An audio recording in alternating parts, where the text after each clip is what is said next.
pond bank garden and bird's nest compost pile 50-ton fence is the best and end all in the world.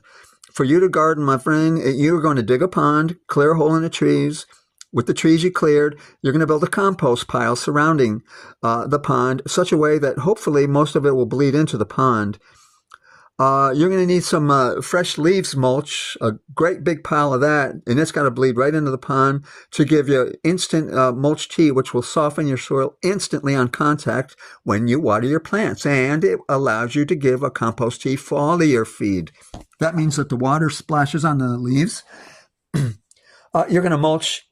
You're going to pile rocks on both sides of the top of the pond to hold in 8 inches of mulch, smothering mulch.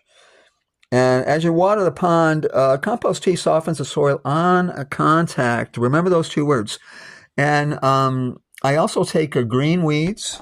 Pick any green weeds. Leafy ones like this pokeweed are by far the best. Pokeweed is the king of kings in making this compost tea.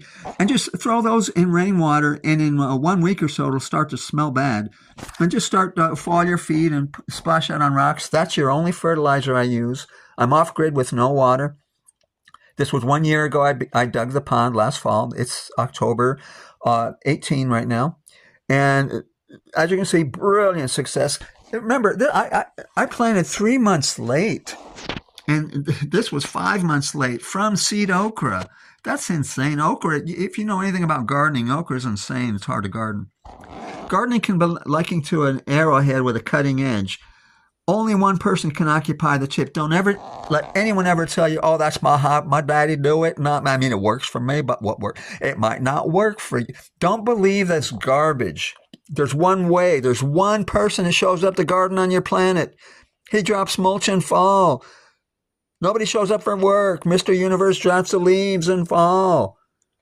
But you got to mulch till you smother. If you mulch, it won't work. Never did, never will.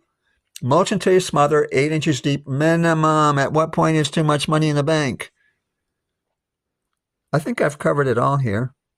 My soil is black as gold right now on the top of the dam, where I mulched deep and watered all year with the compost tea, all automated. And what more is there to say?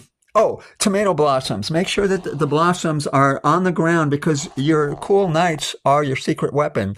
I'm right above Texas, guys. Come on. I'm 200 miles north of Mexico. And I got profuse tomatoes out there because the blossoms touch the ground with a cool air. Because I only fruit at 78 degrees. And if it's too hot, they won't fruit.